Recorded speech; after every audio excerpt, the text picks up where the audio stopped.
बहन सीमा गुप्ता जी। सर्वप्रथम मां वीणावादिनी मां शारदे के चरणारविंद में मेरा सशक्त नमन। मैं मंच की शोभा बढ़ा रही हमारी मुख्य अतिथि प्रोफेसर सुषमा पांडे जी, विशिष्ट अतिथि के रूप में एक महान कवित्री डॉक्टर चेतना पांडे जी,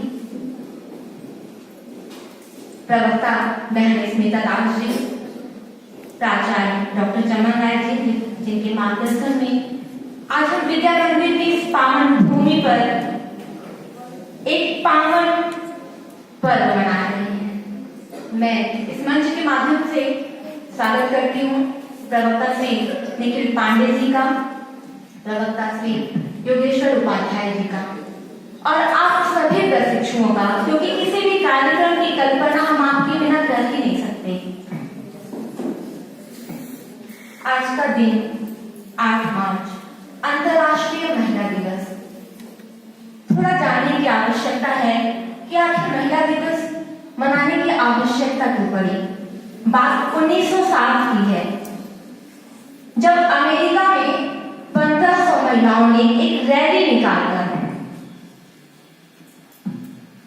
जो नौकरी में उनका समय था उसको कम करने की मांग की। साथ ही साथ उन्होंने मांग रखी कि हमारे वेतन में सुधार किया जाए और हमें मत देने का अधिकार दिया जाए। उनकी इस मांग को, उनकी उत्सुकता को ध्यान में रखते हुए सोशलिस्ट पार्टी ऑफ अमेरिका ने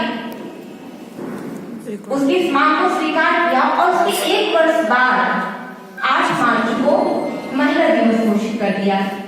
उसके बाद लायरा बी, जो कि खुद एक महिला थी, उन्होंने न्यूयॉर्क में एक 8 मार्च को एक सम्मेलन रखा जिसमें लगभग 17 देशों की 100 महिलाओं ने भाग लिया था। और फिर ये सिलसिला चलता गया। धीरे धीरे विश्व के 4 देश ऑस्ट्रिया, डेनमार्क, जर्मनी और स्विट्जरलैंड ने 8 मार्च महिला दिवस को अंतर्राष्ट्रीय महिला दिवस घोषित कर दिया।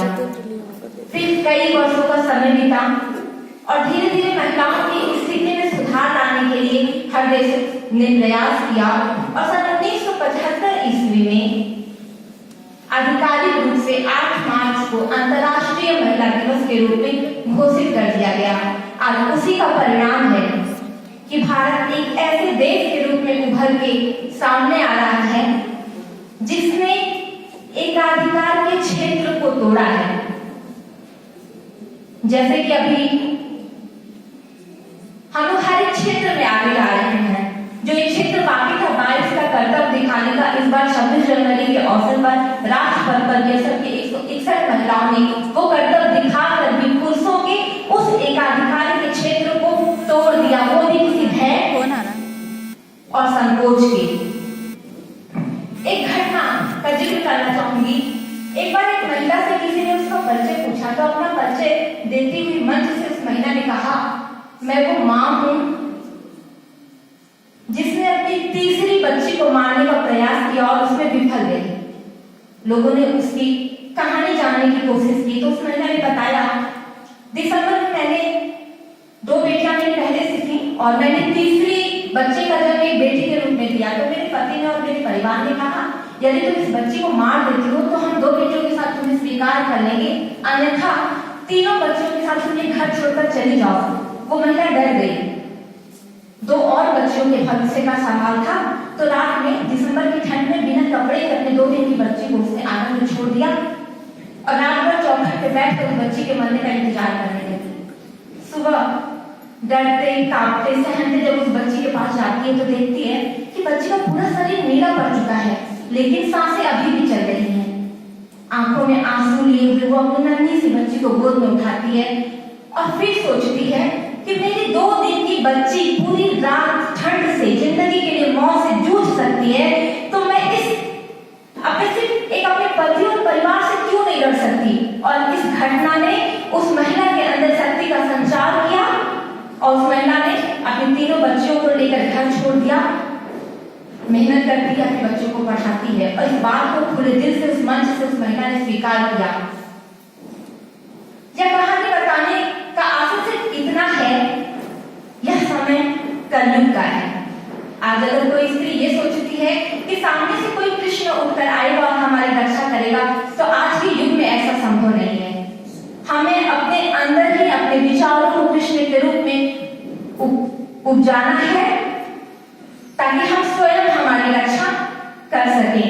क्योंकि महिला के अंदर ही वो शक्ति है जो पूरे समाज, पूरे विश्व को बदल सकती है। कहा भी जाता है यदि एक महिला शिक्षित होती है तो समाज शिक्षित होता है, और अगर समाज की सभी महिलाएं शिक्षित होती हैं तो वह देश विश्व का सिरमौर बन जाता है। और जब महिला सशक्त हो जाती है तो फिर तो पूछना ही क्या।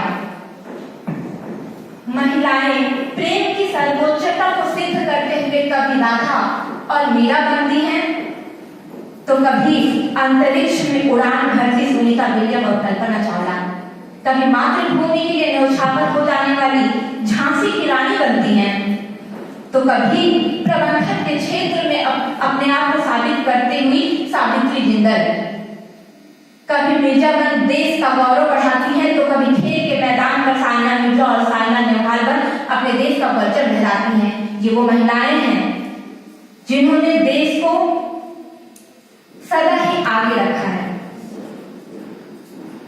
पहले की स्थिति पर अगर ध्यान दें तो स्थिति दयनीय थी, लेकिन आज हर महिलाएं स्वयं में सशक्त हो रही हैं। पहले की स्थिति पर ये एक कवि की चंद पंक्तियां मुझे याद आ रही हैं। कहने लगे जो हम अपनी हालत, तो पत्थर भी आंसू बहाने लगेंगे। खोने लगी है अहमियत हमारी कहीं, अब हमें ढूंढने में जमाने लगेंगे। किंतु आज ऐसा नहीं है। आज हम सभी सशक्त हैं। हम से हमारा तात्पर्य पुरुष वर्ग, स्त्री वर्ग सभी से है, क्योंकि हम दोनों एक दूसरे के सहयोग के साथ ही आगे चल रहे हैं। आज की महिला परंपराओं को निभाने में विश्वास रखती है, लेकिन रूढ़ियों को तोड़ना चाहती है। वो स्नेह बंधन में अपने अस्तित्व को सिर्फ बचाए रखने की आजादी चाहती है। हर बंधन में बंधना उसे स्वीकार है, चाहे वो मां के रूप में हो, बहन के रूप में हो, सखी के रूप में हो, लेकिन वो बेड़ियों को तोड़ना चाहती है जो किसी कुछ लोगों के विचारों के द्वारा हमारे पैरों में जकड़ दी गई। आज की महिला डिमांड नहीं, कमांड चाहती है और खुले हृदय से स्वीकार करती है। बंधन दो जीवन भर का, पर बंधन का आभास न दो। मृत तृष्णा बन जाए मुझको, ऐसी कोई प्यास न दो।